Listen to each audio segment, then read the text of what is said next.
Hi everyone, I am Dr. Yasmin. Today we are going to talk about non-communicable diseases, a brief review about it.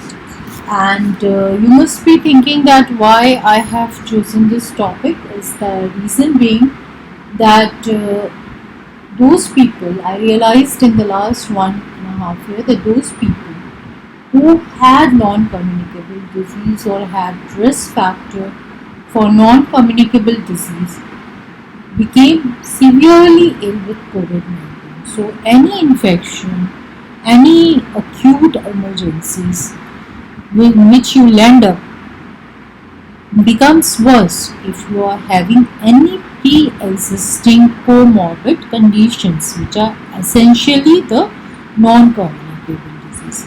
So, absence of non communicable diseases in a way can mean that you are healthy. And if you remember that WHO has defined health as absence, not the absence of disease, but a state of complete well-being, physical, mental, and social. So, being working in IIT, I think most of us have that social well-being. Mental well-being you can develop. IIT gives you a lot of scope for that. There are yoga and pranayama, meditation sessions going on.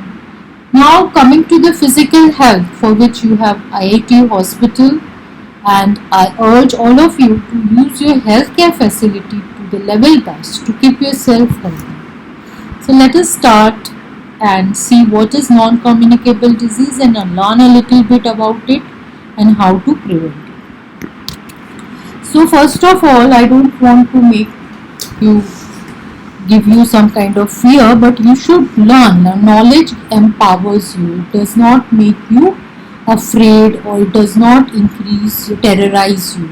Learning something about something means you are empowered. So you should know that actually these non-communicable diseases are the leading cause of death worldwide. Whether you consider cardiovascular diseases, because of which you get stroke, or heart disease, or diabetes, respiratory disease, cancer, COPD, asthma. So there are many kinds of non-communicable diseases, and there are certain root cause of this non-communicable diseases which we don't see. Like we don't see that we are having physical inactivity, we are having some kind of drug addictions, we are eating unhealthy diet. What we see actually on the surface is that maybe we have some heart disease and stroke, diabetes, cancer, or some kind of what is the end result. Sometimes you don't even know that you have diabetes unless you develop a kidney disease, unless you get a heart attack. So, knowledge is empowerment. You should know about yourself. The way you know your PAN card number, your bank account number, you should also know your blood pressure. You should also know what is the current sugar status, isn't it? So, and that's what I told you about 80% of death results from non-communicable diseases. And then there is a lot of panic that the person was only 45 and he has developed a heart attack. But did we look back when what was he doing from 30 to 45 when he was moving around with hypertension? Because these all are silent killers. So please bear it in mind that your health is your biggest ATM. If you don't maintain a good balance in your account, you are going to go bankrupt one day. So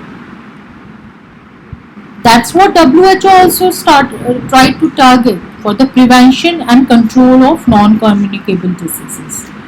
Cardiovascular disease, cancer, diabetes, chronic respiratory diseases.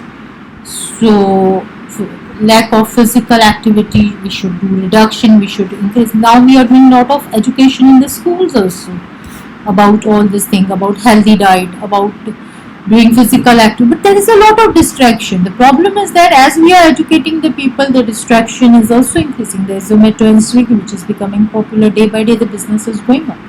And then there is a lot of TV channels which you can keep on saying and wasting your time, and then you will say that you don't have time for physical activity. So technology is useful if you use it in the right way. So technology is there to help you, but we start using it for entertainment also. So what happens? We are not having any time for. We would have gone out, met some people, so that would have social activity would have actually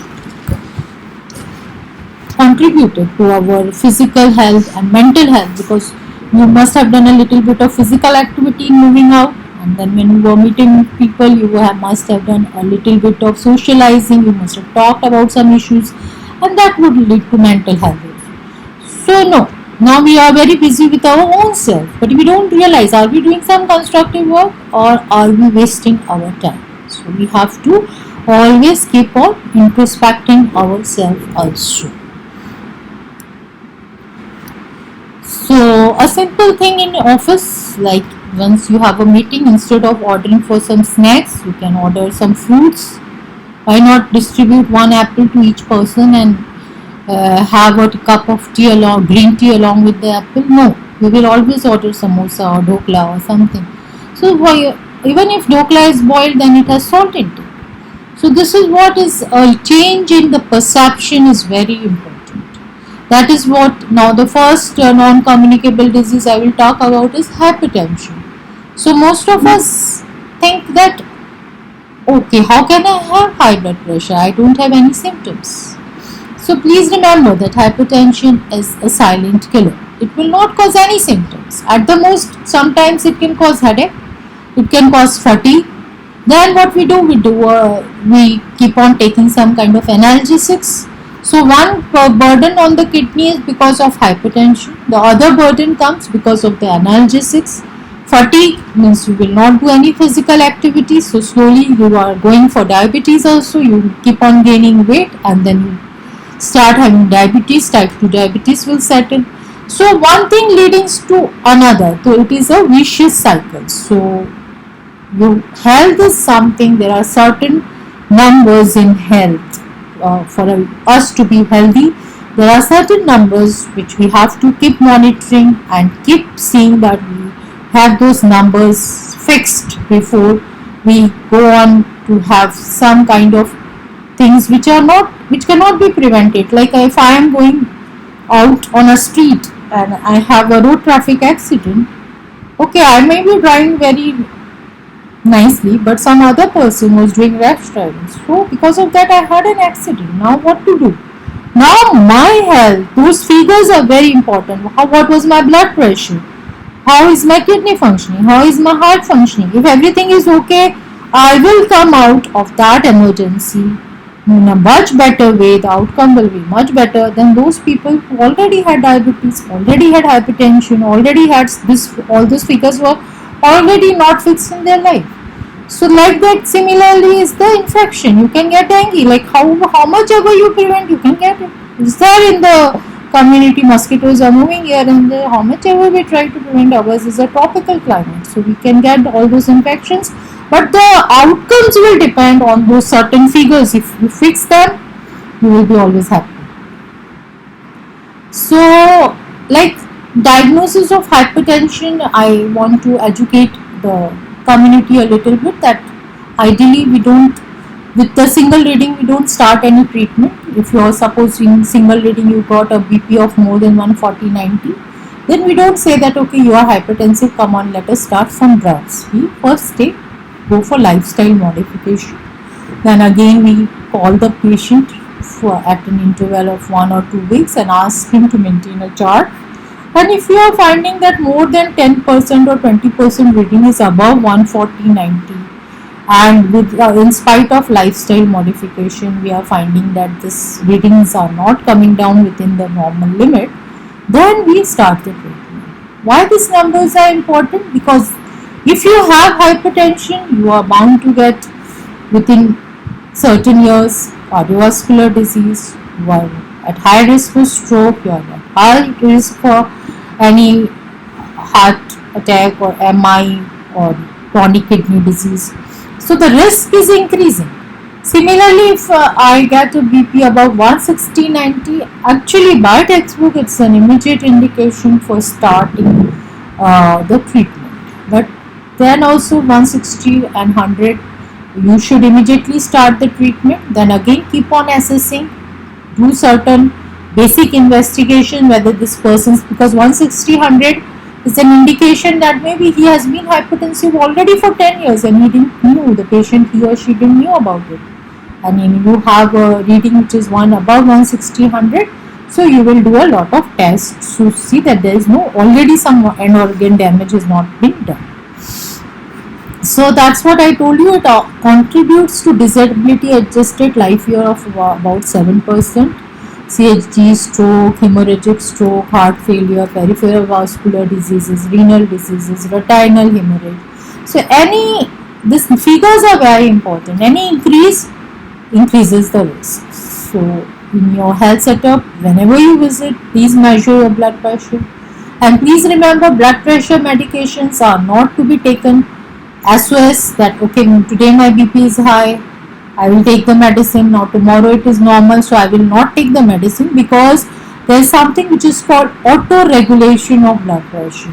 So if you are actually stopping the medicine, the BP may shoot up twice than it was before when you were not taking the medicine, because there is a center in the brain which regulates the blood pressure, and if your blood pressure is always high, the arteries adjust, the small vessels in the brain adjust the caliber for that kind of pressure, and now once you bring it down, those vessels dilate, and now once you stop the medicine and again the BP shoots up, these vessels are bound to rupture and you can get a hemorrhagic stroke. So don't play with the hypertensive medicines. If you have hypertension, take your medicines regularly, daily. If you find your BP is going very low, less than 90/60, go to the doctor so that the doctor can taper the medicine. And this medicine, if it has to be stopped, it has to be stopped altogether. You cannot take it one day and stop it other day. It has to be stopped altogether, but with monitoring and with complete under the guidance of your physician. You are not to decide that okay, today I am taking the medicine, tomorrow I am stopping the medicine. Don't play with hypertension. It is a very dangerous disease. Remember, it is a silent killer. Now remember that 95% cases there is no cause of hypertension. The hypertension, we called it essential hypertension, but in 5% cases there are other problems which are leading to hypertension, that is called secondary hypertension. That's why we look for electrolytes. We do a KFT, we look for electrolytes, we look for creatinine, because maybe there's renal artery stenosis which is causing for hypertension. We look for high thyroid, we do a basic thyroid profile, we do a basic test like echo also to see that maybe some kind of valvular disease, some kind of cardiomyopathy is there which is causing hypertension. So you have to rule out in your first, when you are diagnosed hypertension by your physician, this 5% causes has to be ruled out, especially in cases of young hypertensives, those who are between 20 to 40 years of age. We have to essentially rule out secondary hypertension.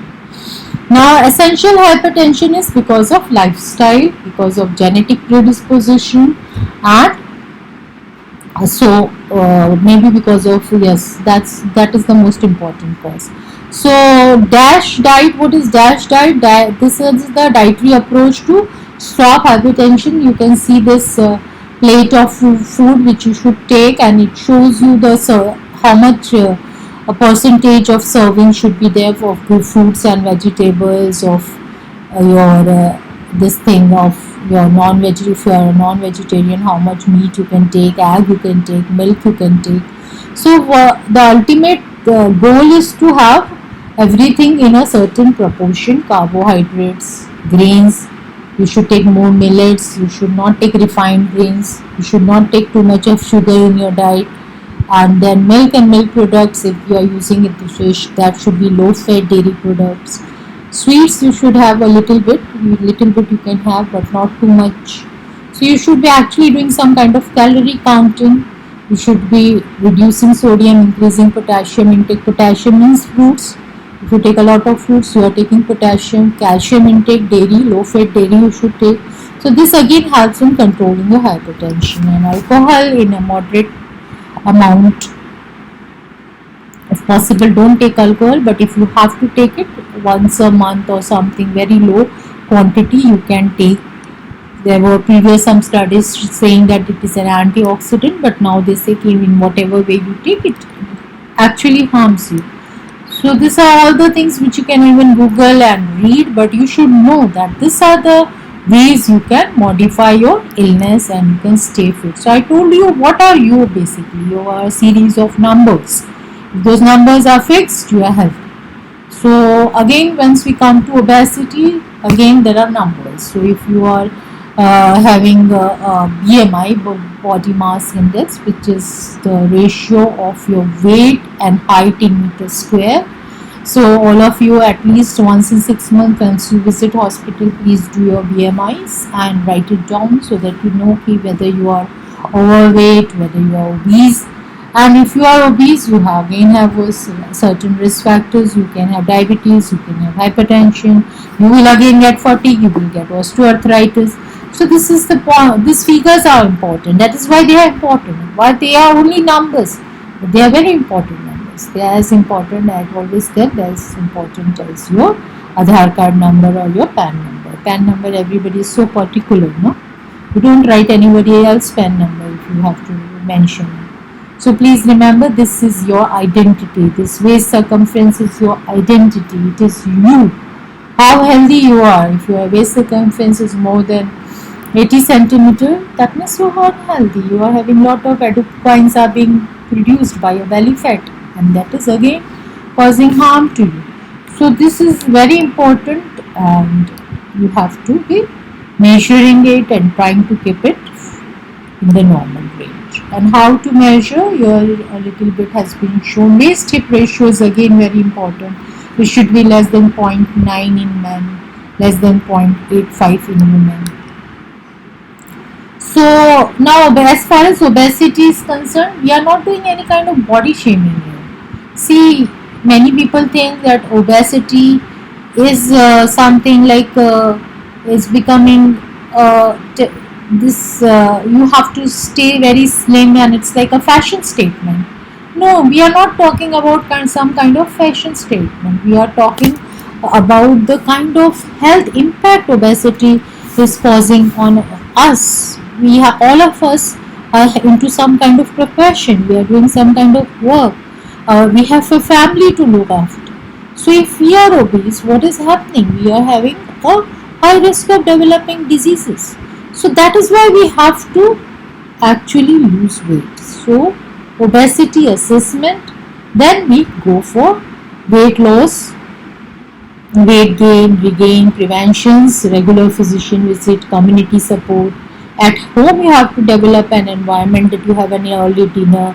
Then we encourage everybody to go for a walk. You can go for a walk as a family also. Then if you are already obese and you have to resort to some intense weight loss interventions, then depends on your social status. If you can go for some medications, undergo surgery or banding and all, that is different issue. But this is all like once you have assessed, the physician has assessed you, asked you, advised you, and you agree to it, and you assess the physician. You have to actually assist the physician in losing weight. If you don't do this, then it is the physician cannot do anything. Suppose you do any surgery also, but then you have to maintain that kind of weight. You have to continue taking reduced calorie diet. Physical and activity has to continue.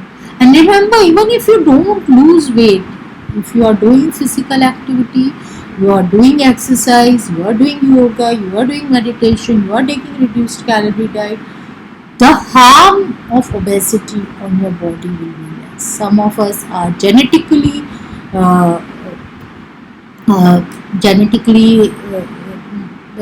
predisposed to have a weight on a higher side. So we should not get discouraged that okay, I am doing everything but I am not losing weight. So in that case, you have to continue doing all these things, because actually this is making you a healthier you, and whatever is the harm of obesity will be less. Maybe you are a healthy obese. Healthy obese means you are not producing those harmful substances which your fat tissue is supposed to produce and harm.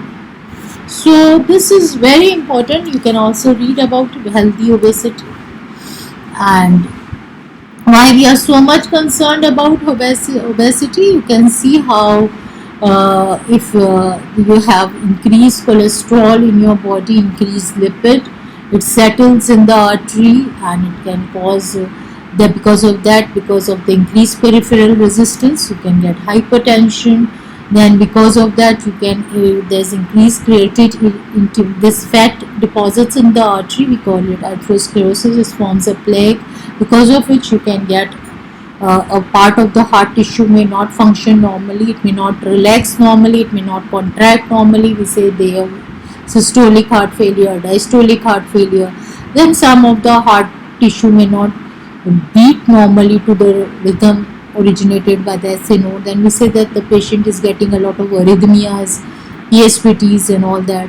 Then again MI, stroke, death. So these are actually vascular disease, peripheral vascular disease. So microvascular complications we call it. So these are the microvascular complications, and the risk is increasing. Why? Because of simple things like obesity. So we should try to do something about diet, lifestyle counseling, have proper sleep. Sleep is again very a whole issue. A whole book can be written on. Has been written on sleep. It has been investigated. There are sleep studies. Some people have sleep apnea. So the sleep discomfort can again lead to hypertension and so many other issues. So this is very important. Now, once we exercise, many a times we think, okay, there is only one type of exercise. I go for a walk every day and that is exercise. No. Exercise has many types. You have to do endurance training, strength training, flexibility training, and then how many days a week you do it. What is the intensity? Try to slowly increase the intensity. आज ही 5 kilometre भाग लिया और कल से गए ही नहीं, तो वो उससे आपको फिर मसल क्रैम्प्स होना शुरू हो जाएंगे. तो ये नहीं करना है. आपका फ्रीक्वेंसी के साथ साथ आपको धीरे धीरे इंटेंसिटी बढ़ानी है. टाइम भी स्लोली इंक्रीज करना है.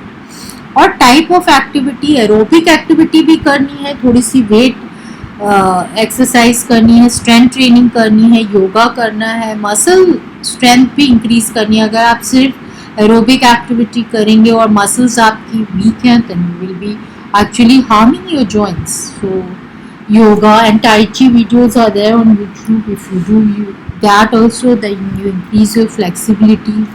There are many things, so you have to know that frequency, intensity, time, and the type of activity, all is important. So gradually intensity and time should be increased, frequency should be kept constant, and all three types of activity should be indulged. That is the principle of training. That is the principle of doing physical activity.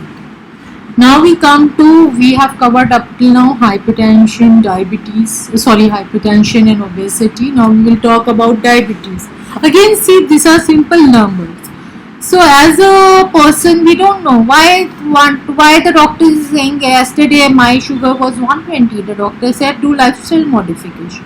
Today is 126 and she's saying no, you start the treatment.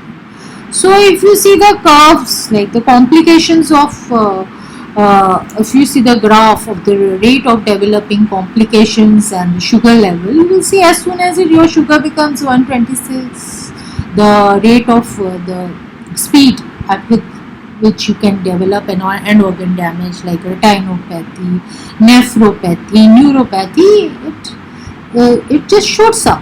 The graph just it goes up. So that's why at this point we give up. We think that okay, there is some kind of metabolic abnormality. It's not only because of your lifestyle, and we should start with it. So now these are simple numbers, but these are the red lights where we have to just start taking treatment also to bring these numbers down. So there is some orange light where we stop and we just create an alert. see you are progressing towards diabetes. That is called pre-diabetes. Then there is certain number wherein we say okay, now it's high time that you should start the treatment, otherwise you will end up having complications. So as I told you, this all about health is actually about certain numbers which you have to take care of. When we talk about cancer, oncoviruses are very important. The term originated from studies of acutely transforming retroviruses in the 1950s and 60s, when they were called oncornovirus to denote the RNA virus. There are certain bacteria also like H. pylori which predispose us to gastric cancer. Then there are viruses like human herpes virus. Then there are other viruses like Epstein-Barr which can cause nasopharyngeal cancer, human papilloma virus which can cause cervical cancer, hepatitis B and C virus which predisposes us to hepatocellular carcinoma. So these viruses are called oncovirus. Why they are important? Because we can take some vaccines which can prevent this viral infections. Like for hepatitis B, you can take the vaccine and that will prevent against the infection and therefore decrease the predisposition to hepatocellular carcinoma. Similarly, we can take vaccine for HPV also. So chronic infection is a risk factor for cancer. Why? Because they cause the cells to divide fast and they cause cancer. So why am I talking? Because this is again preventable. Some viruses we can take vaccines and we can prevent the infection. Some viruses we can timely detect and we can treat them. And if you remember, the 2020 Nobel Prize of Physiology Medicine was given for the discovery of hepatitis C virus. Why? Because we allowed the development of effective drugs to treat the disease as well as the development of tests to detect the virus and eliminate the virus. Because if you detect the virus, you can prevent its transmission as a result of blood transfusion, as a result of many things, and you can effectively treat it. So what are the vaccines against these viruses? Like human papilloma virus vaccine you can take. You can also take hepatitis B virus vaccines. So there are many vaccines. Again, vaccines can prevent certain many cancers. Like hepatitis B can prevent liver cancer. Human papilloma virus can prevent cervical cancer. And similarly, if you take this other vaccines also, you keep yourself safe. Adult vaccination is again a big topic, because if you take your vaccines timely, you may not develop many complications. Like if you have taken pneumococcal and influenza vaccine, then maybe you may not get that severe COVID infection, because the super added infections always lead to more severity. So at least what is preventable, you should try to prevent. Now coming to osteoporosis, again most of our patient load is because of this very nasty non-communicable disease, and many of us are doing vitamin D. I have seen even young people doing it. Vitamin D is a very common test which is being performed, but it is very expensive and it is a huge economic losses there because of doing this test very regularly. There is no need. You have to do this test only once in lifetime, and if it is low, you have to keep on taking the maintenance dose all your lifetime. Please don't go on repeating the test. And if you have done a bone mineral density, BMD is advised, DEXA scan is advised for people who have risk factors, like they develop a fracture very easily, they develop fracture, or young people who have bone pains and aches. We can go for a DEXA scan, and the T-score is less than -2.5. That is the WHO definition of osteoporosis. So it is actually, BMD is only recommended in certain age group, but if you have a risk factors like frailty, fractures and all is there, then you can do it, the screening also, earlier also. So you can see how the healthy bones and osteoporotic bones, what is the difference. Healthy bone can take certain weight bearing and it can not get compressed, it doesn't give into the weight, but the osteoporotic bones get crumpled very easily. So you can get a hip fracture, or you can get a uh, vertebra, compressed vertebra. So that is very important, and that is why you should take your vitamin D regularly, calcium regularly. Calcium, whatever, see, calcium requirement is 1200 milligram in general for women more than 50 years, or 1000 milligram you can take in general. So remember, 1000 milligram is 5 cups of milk. Okay, 1 cup 285 milligram of calcium is there. That's why up to 500 milligram supplement you can very safely take. That will give you around 250 milligram of elemental calcium. So rest you have to take it from your diet, because we cannot give you the whole requirement through supplements, because then there is a risk of hypercalcemia also. Then again, exercises that causes prevent osteoporosis, because whatever calcium you are taking, it will help in deposition of that calcium in the bone. It will stimulate new bone growth. Then you should avoid smoking and alcohol, because that interferes with bone metabolism and healing. So the take home message is that be physically active, sit less. All of us are doing a lot of office work, and so this is a reminder. Eat a physical balanced diet. That again is a reminder. We should discuss it in office.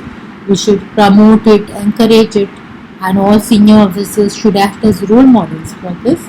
Eat more fruits and vegetables. Eat foods high, limit foods high in fat, sugar, salt, and sugar. So we are looked upon as role models. Whatever we do, we actually pass it to the community, whether they are doctors or they are senior professors. So they should always try to set an example, set a benchmark for the public. Avoid any kind of addiction, smoking, stress addiction, maintain optimal body weight and waist circumference. At least try to do it. Take medications to control your diabetes, hypertension, dyslipidemia as you have been prescribed. Get vaccinated against HPV and human papillomavirus. Seek advice from doctors. Obtain full information about cancer screening. If you have a long-standing gastritis, you should go for an endoscopy. You should see whether you have H. pylori infection and all. When breastfeeding exclusively for 6 months is advisable, it prevents breast cancer. You can go for mammography if you are more than 40 years of age. You can go for pap smear with HPV screening to prevent cervical cancer. So these are the things which we can do, and I end my talk with saying Sama dosha, Sama agnicha, Sama dhatu mala kriya. Prasanna atma indriya mana swastha iti abhedati. This means that a person is in perfect health when the three doshas, movement, metabolism and structure, and digestive fire, digestion, assimilation, metabolism of the body, as well as the microbiome, and the 7 dhatus or tissue, rasa, rakta, mama, medha, maja, shukra, blood, plasma, blood, muscle, adipose tissue, bone marrow and reproductive fluid, and the excretory function, urination, sweating, defecation, menstruation, are perfectly tuned to a joyful and contented mind, senses, 5 motor, 5 sensory, or spirit of consciousness. So we live in a country which has a rich heritage, and we should conserve this heritage. We should not copy the Western culture. We should promote more of yoga, meditation, pranayam, and we should promote a healthy lifestyle and a sattvic diet. And with this, I end my talk, and I wish all the best to the community for a very healthy life. Thank you.